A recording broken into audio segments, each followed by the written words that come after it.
तेज बारिश में बादल कौवा अपने घर के बाहर बैठा हुआ था।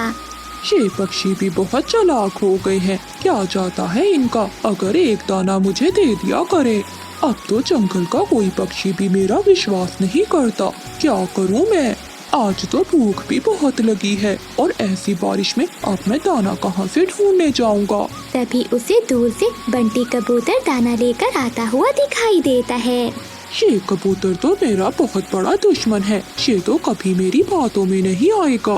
तभी कौवे के दिमाग में एक नई शरारत आती है। जैसे ही कबूतर कौवे के पास पहुंचता है तो बादल कौवा नीचे लेट जाता है और अपनी आंखें बंद करके जोर जोर से हिलने लगता है।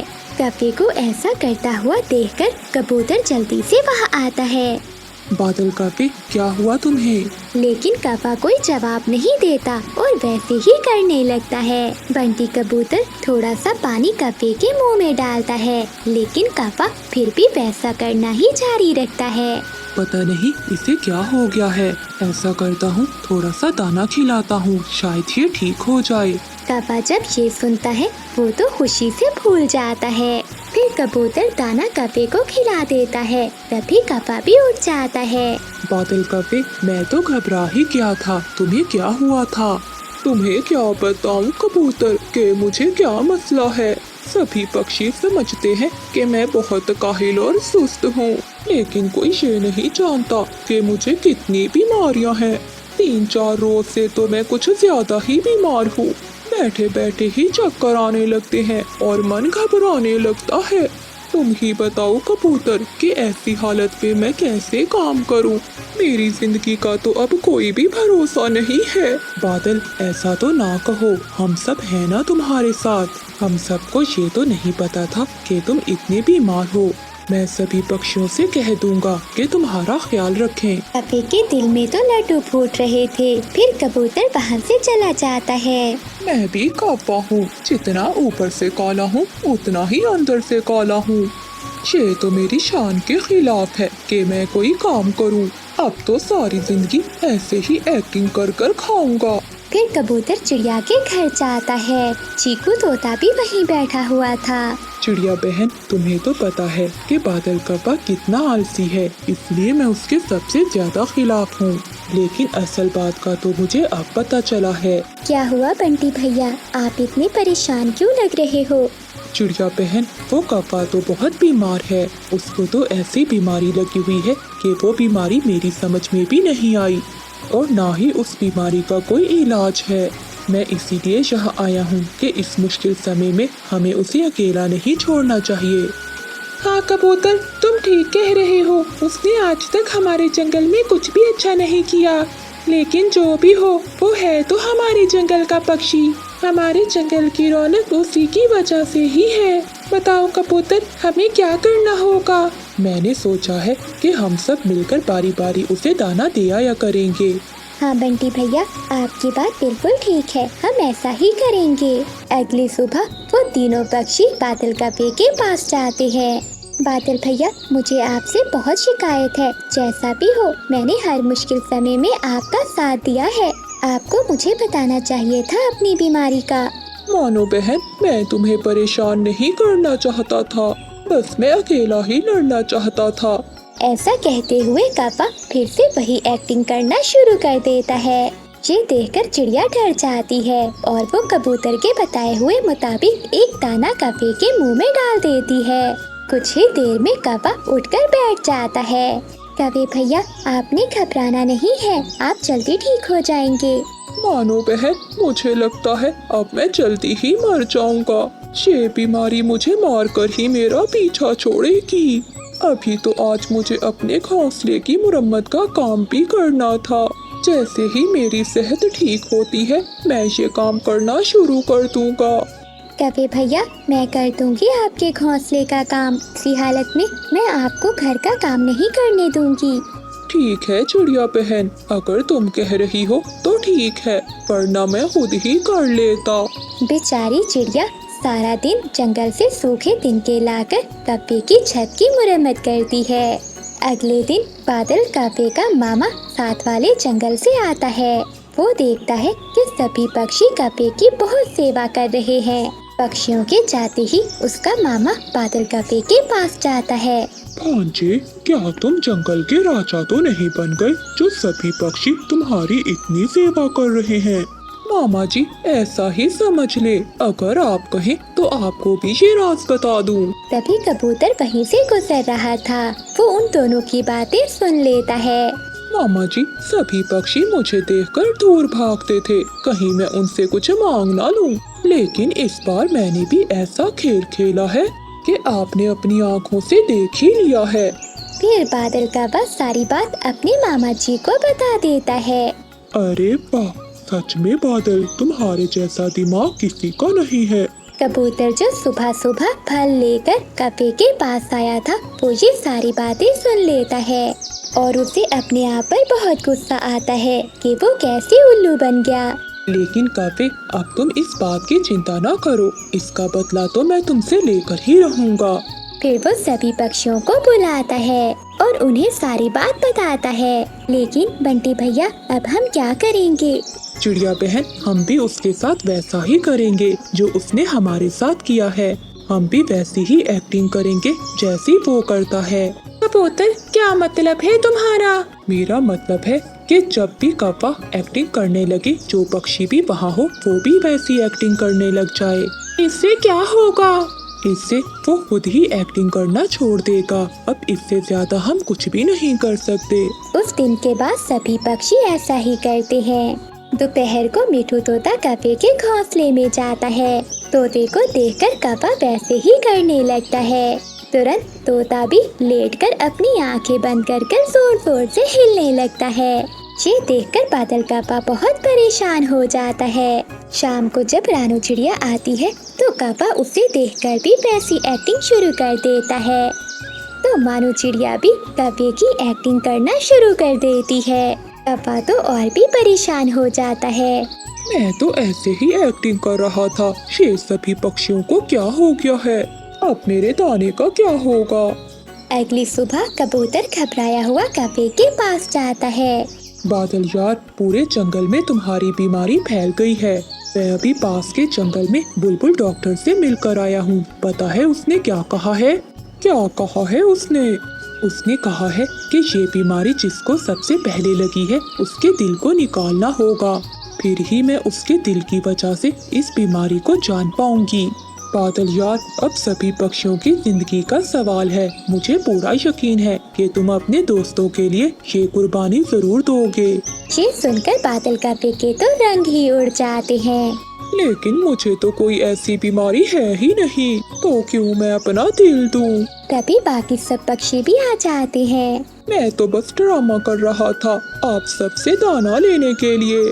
कौवे, हम सब भी ड्रामा ही कर रहे थे तुमसे सच बुलवाने के लिए। क्या तुम खुद को ज्यादा होशियार समझ रहे थे? लेकिन तुमसे ज्यादा बुद्धू कोई भी नहीं है इस जंगल में। काश मैं बहुत अमीर पक्षी होता, मेरा भी बड़ा घर होता, ढेर सारा पैसा होता और ऐसी बारिश से बचने के लिए कोई छत होती। तिनकों के टूटे हुए घोंसले में चीकू तोता बैठा ऐसा सोच रहा था। जंगल में बारिश ने शोर मचा रखा था। चांदनी चिड़िया को दूर से आता हुआ चीकू तोता देख लेता है। टूट गया चीकू भैया, मेरा घोंसला भी टूट गया। जो दाना बचा कर रखा था वो भी पानी में बह गया, सब बर्बाद हो गया है। हाँ चांदनी बहन, मैं तो पहले से ही बहुत चिंतित हूँ क्योंकि कल से बारिशें हो रही हैं। आखिर ये हमारे तिनकों के घोंसले कब तक टिक सकते हैं? इन्हें तो टूटना ही है। चीकू भैया, मैंने सुना है कि बिजली और बादल दूसरे जंगल में किसी सुरक्षित जगह पर जा रहे हैं। चलो हम भी उन्हीं के साथ चले जाते हैं। चिड़िया, वो कौवे इतने अच्छे हैं तो नहीं, चलो जाकर देख लेते हैं। बादल, घोंसला उठाओ और मेरा मकई का भुट्टा ढूंढो। बिजली कौवी पेड़ की डाल पर बैठी हुई थी और बादल कौवा नीचे पानी में गिरे हुए घोंसले को इधर उधर करके गोरी कौवी का एक मकई का भुट्टा ढूंढ रहा था। यहाँ कुछ नहीं है, मैंने सब देख लिया है। शायद वो भुट्टा पानी में बह गया होगा। खुद तो पेट भर कर खा लिया, अब मैं क्या भूखी रहूंगी। बिजली, हमें देर हो रही है, हमें रात होने से पहले पहले दूसरे जंगल में जाना होगा। तभी चांदनी चिड़िया और चीकू तोता भी वहाँ पहुँच जाते हैं। बिजली, बादल भैया कहाँ है? वो बैठा है नीचे, मेरा मकई का भुट्टा ढूंढ रहा है। तभी बादल काका भी वहाँ आ जाता है। तभी भैया, मैंने सुना है कि आप दूसरे जंगल में किसी सुरक्षित जगह पर जा रहे हो। हाँ, मैं पिछले महीने गया था वहाँ। वहाँ एक गुफा है, हम वहीं जाकर बैठ जाते हैं। वहाँ हम बारिशों से बच जाएंगे। हाँ बादल भैया, अगर हम सब एक साथ होंगे तो एक दूसरे की मदद भी कर पाएंगे। बादल, अब जल्दी से चलो, मेरा तो शरीर कांप रहा है ठंड से। फिर कौवा आगे आगे उड़ता है और सभी पक्षी बादल कौवे के पीछे पीछे जाते हैं। वहाँ एक पहाड़ों के पास पुरानी गुफा थी। उस गुफा के दरवाजे पर ढेर सारा घास और बेलें उगी हुई थी। ये है वो पुरानी गुफा जिसकी मैंने पिछले दिनों खोज की थी। अंदर आ जाओ, अंदर से ये बिल्कुल साफ सुथरी है। हम सब यहाँ रह सकते हैं। बादल भैया, यहाँ तो हम बारिश से भी बच सकते हैं। अब हम जी सकेंगे। फिर वो सब उस पुरानी गुफा के अंदर चले जाते हैं। नोटी चोंच वाले, वहाँ बैठो चिड़िया के साथ। ये जगह मेरे बादल जी की है। कैसे मेरे करीब होकर बैठ रहा है, जैसे मेरा पुराना मित्र हो। चीकू भैया, आप मेरे पास आ जाएं। चांदनी और चीकू, ये खोज मेरे बादल जी ने की है। अगर तुम्हें यहाँ रहना है तो हमारे लिए दाना लाना होगा। हाँ, मेरी पत्नी ठीक कह रही है। फिर ही हम तुम दोनों को यहाँ रहने देंगे। कौवे भैया, आप तो हमेशा लड़ाई की बातें करते हैं। हम ला देंगे दाना भी आपको। चीकू भैया, हमें कुछ खाने को मिले ना मिले, मगर इनका पेट तो अब भरना ही होगा, वरना ये हमें यहाँ से निकाल देंगे। चांदनी बहन, तुम यहीं बैठो, मैं जाता हूँ दाना ढूंढने। नहीं चीकू भैया, तुम बैठो, मैं जाती हूँ। फिर चांदनी चिड़िया दाना लेने वहाँ से चली जाती है। जंगल में बारिश के कारण बहुत पानी था, कहीं भी कोई दाना नहीं मिल रहा था। बंटी, कबूतर और बुलबुल उड़ते हुए उस पुरानी गुफा के पास आ जाते हैं।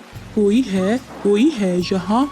हाँ, हम हैं यहाँ। बताओ क्या बात है? पक्षियों को देखकर बुलबुल और कबूतर खुश हो जाते हैं। मैं समझा कि यहाँ कोई भी नहीं होगा। ये तो बहुत अच्छा हुआ कि आप सब भी यही हो। हम दोनों भी रात गुजारने के लिए यहाँ आए हैं। ना, ये अब हमारा घर है और हम अपने घर में किसी को भी नहीं आने देंगे। बिजली, मैं तो तुम्हारी पुरानी दोस्त हूँ, क्या मुझे भी अंदर नहीं आने दोगी? गंदी मोटी बुलबुल, याद है तुम्हें वो दिन जब मैंने तुम्हारा दाना चुरा कर खाया था? तूने तो मार मार कर मेरी पूंछ तोड़ दी थी। कभी नहीं, हम तुम दोनों को यहाँ कभी भी नहीं आने देंगे। बिजली, वो बारिश में भीग रहे हैं बेचारे। अगर वो भीग रहे हैं तो भीगे। अगर तुम्हें इतनी ही चिंता है तो तुम भी उसके साथ चले जाओ। तभी चांदनी चिड़िया भी थक हार कर वापिस आ जाती है। बिजली, माफ करना, मुझे तो पूरे जंगल में एक भी दाना नहीं मिला। मुझे तो पहले ही पता था, जो मिला होगा वो तुमने खा लिया होगा। बिजली, सच, मैं भी भूखी हूँ। मैं इतनी लालची नहीं हूँ कि मेरे दोस्त भूखे हों और मैं अपना पेट भर लूँ। चीकू तोता चांदनी चिड़िया को बताता है। चिड़िया, कबूतर और बुलबुल बाहर बैठे हैं। बिजली और बादल उन्हें अंदर नहीं आने दे रहे। कौवे और कवि, वो दोनों रात बारिश में कैसे गुजारेंगे? आप उन्हें अंदर आने दें। मैं तो इन्हें अंदर नहीं आने दूंगी, मरते हैं तो मरें। ठीक है बिजली, अगर तुम उन दोनों को अंदर नहीं आने दोगी तो हम भी यहाँ नहीं रहेंगे। चलो चीकू, ऊपर वाला हमें भी कोई सुरक्षित जगह दे ही देगा। फिर चांदनी चिड़िया चीकू तोते को लेकर वहाँ से बाहर चली जाती है। फिर चिड़िया, बुलबुल, कबूतर और तोता वो सब मिलकर वहाँ से चले जाते हैं। ये चिड़िया तो सच में यहाँ से चली गई। ये चिड़िया अपने दोस्तों के लिए कुछ भी कर सकती है। क्या था अगर तुम कबूतर और बुलबुल को एक रात यहाँ रहने देती? बादल जी, मैं भूख से मर जाऊंगी। तुम्हें तो पता है कि भूखे पेट मुझे बहुत गुस्सा आता है। पहाड़ों के उस पार नदी के पास चिड़िया को कुछ दिखाई देता है। दोस्तों, वहाँ कुछ है, चलो हमें जाकर देखना होगा। फिर वो सब दोस्त वहाँ जाते हैं। चांदनी, ये तो कोई बड़ी चीज है, उस गुफा से भी बहुत बड़ी। वो एक बड़ी पुरानी बस थी। दोस्तों, अंदर चलकर देखते हैं। फिर वो सब पक्षी उस पुरानी बस में जाते हैं। दोस्तों, ऊपर वाले ने हमारी सुन ली। यहाँ तो छत भी है और खाने के लिए इंसानों का भोजन भी है। वो सब बहुत खुश होते हैं। उन्हें छत मिल गई थी। अब वो बारिश के पानी से सुरक्षित थे। बादल, वो देखो सांप, गुफा में बहुत बड़ा सांप है। भागो बिजली, इससे पहले कि वो सांप हमें खा जाए। बिजली कवि और बादल कव्वा वहाँ से भागते हैं और वो उड़ते उड़ते उस पुरानी बस के पास पहुँच जाते हैं। वो खिड़की से अंदर पक्षियों को देखते हैं। चांदनी, तुम यहाँ हो और मेरा दिल नहीं लग रहा था अकेले। बिजली, अब हम सुरक्षित हैं, तुम्हारी उस गुफा से भी ज्यादा। देखो देखो, हमारे पास तो इंसानों की खाने वाली चीजें भी है। मेरे सुंदर भाई चीकू, क्या आप अपनी बहन को बारिश में भीगने दोगे? मुझे भी बहुत भूख लगी हुई है। फिर बिजली और बादल भी उस पुरानी बस के अंदर आ जाते हैं और बारिशों के दिन सभी पक्षी सुरक्षित गुजार लेते।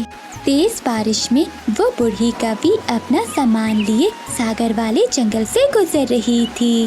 बारिश तो बहुत तेज है। अगर ऐसी बारिश में मैं भीगती रही तो बूढ़ी जान कब तक जिंदा रह सकती हूँ। अब तो मुझे कोई ना कोई आसरा तो ढूंढना ही होगा। वो बूढ़ी कवि अपना सामान लिए फिर से उड़ती है। बिजली, आज तो रसोई से बहुत अच्छी खुशबू आ रही है। क्या बना रही हो तुम? कभी बिजली कवि रसोई से खिचड़ी लेकर बाहर आती है। बादल जी, खुशबू कैसे ना आती? बिजली ने पहली बार खिचड़ी जो बनाई है। वाह वाह बिजली, परंतु ये चावल कहाँ से आए? आने कहाँ से थे भला? चीकू तोते के घर से चुरा कर लाई हूँ। आज मेरा ऐसी तेज बारिश में खिचड़ी खाने को बहुत मन कर रहा था। अब जल्दी से खा लो वरना खिचड़ी ठंडी हो जाएगी। वो दोनों पति पत्नी खिचड़ी खाने लगते हैं तो दरवाजे पर दस्तक होती है। बादल जी, इस समय अब कौन आ गया है? ऐसी तेज बारिश में भी पक्षियों को अपने घरों में आराम नहीं आता। फिर वो दोनों पति पत्नी घर के बाहर आते हैं। कव्वो, मेरी मदद करो, बारिश बहुत तेज है। बारिश रुकने तक मुझे अपने घर में आश्रय दे दो। नाना बुढ़िया, हमारा घर तो पहले ही बहुत कमजोर है, हम तुझे अपने घर में नहीं रख सकते। बेटी, मैं अपने घर जा ही रही थी कि रास्ते में बारिश शुरू हो गई। अब तो रात भी बहुत हो चुकी है। मेरा घर पहाड़ों के दूसरी दिशा में है। अगर इस समय मैं चली भी गई तो पहाड़ों वाली चीलें मुझे खा जाएंगी। कृपया करो और मुझे आज रात अपने घर में आश्रय दे दो। देख बुढ़िया, अब तो चली जा, हमारे घर में तेरे लिए कोई जगह नहीं है। चलो बादल जी, हमारी खिचड़ी ठंडी हो रही है। ऐसा कहते हुए वो कवि दरवाजा बंद कर लेते हैं और वो बूढ़ी कवि बारिश में ही भीगती रहती है। फिर वो बूढ़ी कवि अपना सामान लिए वहाँ से उड़ती है और उसे एक घर दिखाई देता है। वो वहाँ जाकर दस्तक देती है। कोई है तो मेरी मदद करो, मैं बारिश में भीग रही हूँ। अरे, ये इस समय कौन आ गया है? जरा जाकर देखती हूँ, शायद कोई मुसीबत में हो। फिर चांदनी चिड़िया अपने घर के बाहर आती है। बेटी चिड़िया, मैं बहुत मुश्किल में हूँ। बारिश बहुत तेज है और मैं अपने घर नहीं जा सकती। बस आज रात गुजारने के लिए मुझे अपने घर में आश्रय दे दो। माँ जी, इसमें पूछने वाली कौन सी बात है? आप अंदर आ जाइए। फिर चांदनी चिड़िया बूढ़ी कवि को अपने घर में ले जाती है। चिड़िया, तुम्हारा बहुत बहुत धन्यवाद जो तुमने मेरी मदद की। नहीं माँ जी, ऐसी कोई बात नहीं। आप ये दाना खा लीजिए, आपको भूख लगी होगी। फिर बूढ़ी कवि भोजन खा लेती है। फिर वो दोनों सो जाती हैं। अगली सुबह बारिश भी रुक जाती है। चिड़िया बेटी, तुम बहुत अच्छी हो। मैं तुम्हें कुछ देना चाहती हूँ। ये लो, ये सेब का बीज है। तुम इसे अपने आंगन में दबा देना और देखना, बहुत जल्दी बहुत बड़ा सेब का पेड़ लग जाएगा। ऐसा कहते हुए वो बूढ़ी कवि वहाँ से चली जाती है। फिर चांदनी चिड़िया वो बीज अपने आंगन में बो देती है। अब मैं जल्दी से भोजन ले आती हूँ, कहीं फिर से बारिश न शुरू हो जाए। फिर चांदनी चिड़िया भोजन की खोज में चली जाती है। बिजली कभी अपने घर के बाहर बैठी हुई थी। वो देखकर हैरान होती है। बादल, बादल जी जल्दी आओ, जरा देखो। बादल कप्पा जल्दी से बाहर आता है। क्या हुआ बिजली, क्यों इतनी सुबह सुबह शोर मचा रही हो? सोने भी नहीं देती। वो देखो बादल, चिड़िया के आंगन में कितना बड़ा सेब का पेड़ है और उस पर लाल लाल रंग के सेब भी लगे हुए हैं। बिजली, ये कैसे हो गया? कल तो यहाँ एक पत्ता भी नहीं था और आज ये सेब का पेड़। चलो पास चलकर देखते हैं। फिर बिजली और बादल चिड़िया के सेब के पेड़ के पास जाते हैं और वो कुछ सेब तोड़कर खाने लगते हैं। बिजली, ये सेब तो बहुत मजे का है। बादल, मुझे लगता है कि चिड़िया को इस पेड़ का पता नहीं है, तभी तो वो भोजन लेने गई है। अगर उसे पता होता तो वो भोजन लेने क्यों जाती? हाँ बिजली, तुम ठीक कह रही हो, लेकिन अब हम उस चांदनी को ये पेड़ नहीं लेने देंगे। फिर वो दोनों पति पत्नी उसी पेड़ पर अपना एक घोंसला बना लेते हैं। शाम को चिड़िया जब दाना लेकर वापस आती है तो वो सेब के पेड़ को देखकर बहुत हैरान होती है। अरे, ये तो मैंने सुबह ही सेब का बीज लगाया था। इतनी जल्दी ये पेड़ भी उग गया। ये जरूर जादुई सेब का पेड़ होगा। चिड़िया पेड़ के नीचे बैठी हुई थी, तभी वो कप्पे भी वहाँ आ जाते हैं। अरे ओ छोटी चिड़िया, यहाँ क्या कर रही हो? चलो जाओ यहाँ से। क्या मतलब बिजली? ये पेड़ मेरा है और मैंने ही सुबह इसका बीज बोया था। चांदनी, इस पेड़ पर हमने अपना घोंसला बनाया है और आज से ये पेड़ हमारा है। चली जाओ यहाँ से, वरना मार मार कर पंख तोड़ दूंगा मैं तुम्हारे। चांदनी चिड़िया तो पहले ही बहुत भोली भाली थी। वो कौवों से डर जाती है और वहाँ से चली जाती है। ऐसे ही कुछ दिन बीत जाते हैं। एक दिन वो बूढ़ी कौवी फिर से चिड़िया के पास आती है। माँ जी, आप तो वही है ना जो मुझे सेब का बीज देकर गई थी? हाँ बेटी, मैं वही कौवी हूँ, लेकिन बेटी उस पेड़ पर तो कौवे सो रहे हैं। बेटी, वो कोई साधारण बीज नहीं था, वो एक जादुई बीज था। फिर चांदनी चिड़िया सारी बात बूढ़ी कौवी को बता देती है। बेटी, ये कौवे बहुत चालाक हैं, इन्हें सबक सिखाना ही होगा। बेटी, ये लो कुछ बीज, ये तुम अपने आंगन में डुबा देना, फिर देखना उन कौवों को सजा मिल जाएगी। ऐसा कहते हुए वो बूढ़ी कौवी वहाँ से चली जाती है। फिर चांदनी चिड़िया उन बीजों को अपने आंगन में डुबा देती है। थोड़ी देर बाद वहाँ ढेर सारे फलों के पेड़ लग जाते हैं। चिड़िया ये देखकर बहुत खुश होती है, लेकिन बिजली और बादल तो जल रहे थे। बादल जी, ये क्या? चिड़िया के पास तो हर फल के पेड़ उग गए हैं और हमारे पास ये एक सेब का पेड़ ही है। बिजली, अब जंगल के सभी पक्षियों को पता चल गया है कि हमारे पास ये सेब का पेड़ ही है। बादल जी, अगर वो पेड़ हमारे नहीं हो सकते तो हम उन पेड़ों को काट देंगे। हाँ बिजली, ये ठीक है, रात होते ही हम ये पेड़ काट देंगे। ऐसे उस छोटी चिड़िया के पास एक भी पेड़ नहीं बचेगा। रात होते ही कुल्हाड़ी लेकर वो कौवे चिड़िया के फलों के पेड़ों के पास आ जाते हैं। जैसे ही बादल कौवा कुल्हाड़े से पेड़ काटने लगता है तो वो पेड़ की कुछ शाखाएं कौवों को मारने लगती हैं। अरे ये क्या? ये पेड़ तो हमें मार रहे हैं, छोड़ दो, हमें छोड़ दो। हाँ पेड़ जी, हमें छोड़ दो, हम यहाँ से दूर चले जाएंगे, छोड़ दो हमें। किसी तरह से अपनी जान बचाकर वो कौवे वहाँ से भाग जाते हैं। बिजली कौवी उड़ती हुई जा रही थी कि उसे रास्ते में कबूतर बैठा दिखाई देता है। वो तुरंत कबूतर के पास जाती है। कबूतर भैया, तुम यहाँ मजे से बैठे दाना खा रहे हो और वहाँ तुम्हारे बेटे किक्की को चील उठा कर ले गई है। बिजली, सच बताओ, भला मुझे क्या जरूरत है झूठ बोलने की? बंटी कबूतर अपना दाना वहीं छोड़कर जल्दी से अपने घर की ओर भागता है। शरारत करना कोई मुझसे सीखे, झूठ बोलकर मुफ्त का दाना मिल गया है। कैसे बेवकूफ बनाया इस गंदी आंखों वाले को। किकी बेटा, आप ठीक तो हो ना? हाँ बाबा, मैं तो ठीक हूँ। मैं तो घर के बाहर बैठा आपका इंतजार कर रहा था। उस दुष्ट कपी ने तो मेरी जान ही निकाल दी। उसने मुझसे कहा कि मेरे बेटे किक्की को चील उठा कर ले गई है। बाबा, आप शांत हो जाएं, ऐसा कुछ भी नहीं है। जरूर कभी आंटी ने मजाक किया होगा। आज तो बहुत भूख लग रही है, चलो चलकर देखती हूँ, कोई शिकार मिल ही जाएगा। ऐसा सोचकर बिजली कभी अपने घर से निकलती है। वो उड़ती हुई जा रही थी कि उसे एक पेड़ के नीचे चिड़िया बैठी दिखाई देती है। चिड़िया पेड़ के नीचे बैठी मीठा फल खा रही थी। चिड़िया, चिड़िया बहन, किसी ने तुम्हारे घर को आग लगा दी है। क्या बिजली, ये तुम क्या कह रही हो? मैंने तो अपना घर कल ही बहुत मेहनत से बनाया था। किसने जला दिया मेरा घर?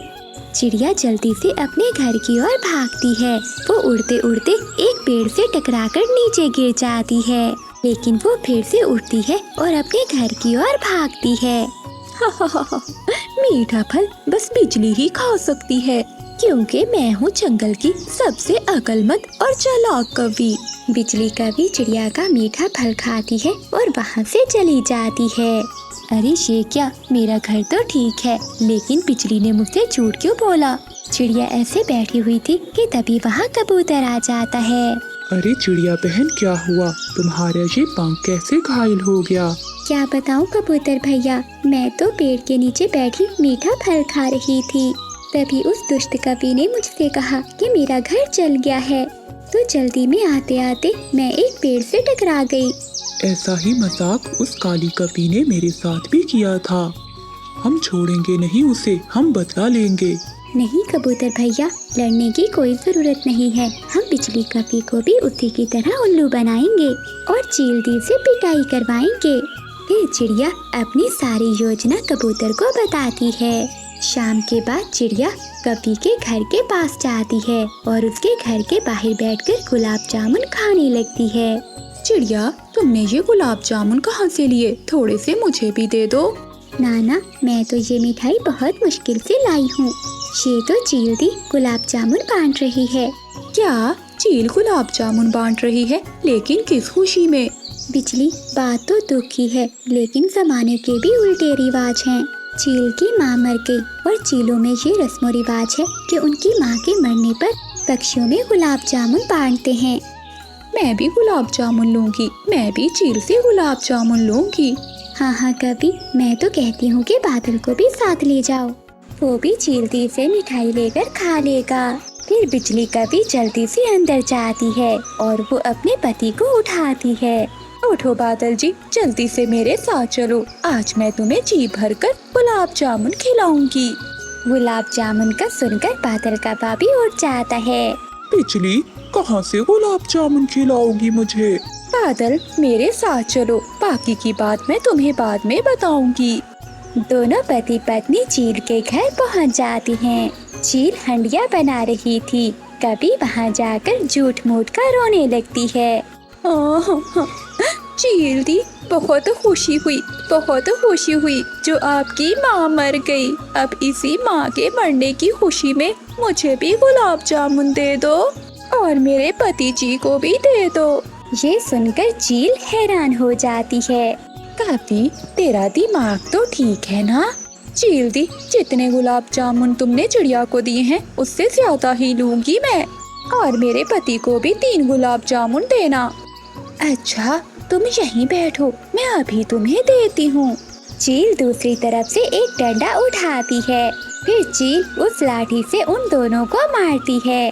चील दी, अगर गुलाब जामुन नहीं देने तो ना दो, लेकिन हमें मारो तो ना। कमबख्त कभी, मेरी माँ बिल्कुल ठीक है, किसी ने तुमसे मजाक किया है। किसी तरह वो दोनों कभी अपनी जान बचाकर वहाँ से भागते हैं। बिजली बहन, कैसी लगी चील की मिठाई? स्वादिष्ट थी चिड़िया बहन, बहुत स्वादिष्ट थी। फिर चिड़िया और कबूतर हंसने लग जाते हैं और वो पति पत्नी काई काई करते हुए वहाँ से भाग जाते हैं। देखना कबूतर भैया, अब ये कभी किसी से भी मजाक नहीं करेगी, बहुत होशियार समझती थी अपने आप को। फिर चिड़िया और कबूतर भी अपने अपने घरों को चले जाते हैं। काश मैं बहुत अमीर पक्षी होता, मेरा भी बड़ा घर होता, ढेर सारा पैसा होता और ऐसी बारिश से बचने के लिए कोई छत होती। तिनकों के टूटे हुए घोंसले में चीकू तोता बैठा ऐसा सोच रहा था। जंगल में बारिश ने शोर मचा रखा था। चांदनी चिड़िया को दूर से आता हुआ चीकू तोता देख लेता है। टूट गया चीकू भैया, मेरा घोंसला भी टूट गया। जो दाना बचा कर रखा था वो भी पानी में बह गया, सब बर्बाद हो गया है। हाँ चांदनी बहन, मैं तो पहले से ही बहुत चिंतित हूँ क्योंकि कल से बारिशें हो रही हैं। आखिर ये हमारे तिनकों के घोंसले कब तक टिक सकते हैं? इन्हें तो टूटना ही है। चीकू भैया, मैंने सुना है कि बिजली और बादल दूसरे जंगल में किसी सुरक्षित जगह पर जा रहे हैं। चलो हम भी उन्हीं के साथ चले जाते हैं। चिड़िया, वो कौवे इतने अच्छे हैं तो नहीं, चलो जाकर देख लेते हैं। बादल, घोंसला उठाओ और मेरा मकई का भुट्टा ढूंढो। बिजली कौवी पेड़ की डाल पर बैठी हुई थी और बादल कौवा नीचे पानी में गिरे हुए घोंसले को इधर उधर करके गोरी कौवी का एक मकई का भुट्टा ढूंढ रहा था। यहाँ कुछ नहीं है, मैंने सब देख लिया है। शायद वो भुट्टा पानी में बह गया होगा। खुद तो पेट भर कर खा लिया, अब मैं क्या भूखी रहूंगी। बिजली, हमें देर हो रही है, हमें रात होने से पहले पहले दूसरे जंगल में जाना होगा। तभी चांदनी चिड़िया और चीकू तोता भी वहाँ पहुँच जाते हैं। बिजली, बादल भैया कहाँ है?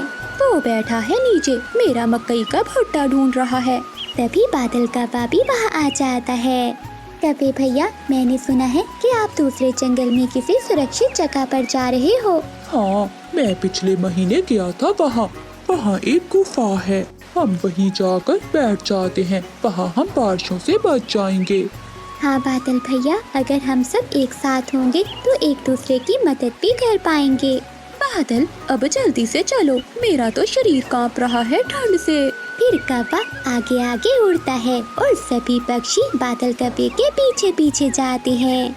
वहाँ एक पहाड़ों के पास पुरानी गुफा थी। उस गुफा के दरवाजे पर ढेर सारा घास और बेलें उगी हुई थी। ये है वो पुरानी गुफा जिसकी मैंने पिछले दिनों खोज की थी। अंदर आ जाओ, अंदर से ये बिल्कुल साफ सुथरी है, हम सब यहाँ रह सकते हैं। बादल भैया, यहाँ तो हम बारिश से भी बच सकते हैं, अब हम जी सकेंगे। फिर वो सब उस पुरानी गुफा के अंदर चले जाते हैं। मोटी चोंच वाले, वहाँ बैठो चिड़िया के साथ, ये जगह मेरे बादल जी की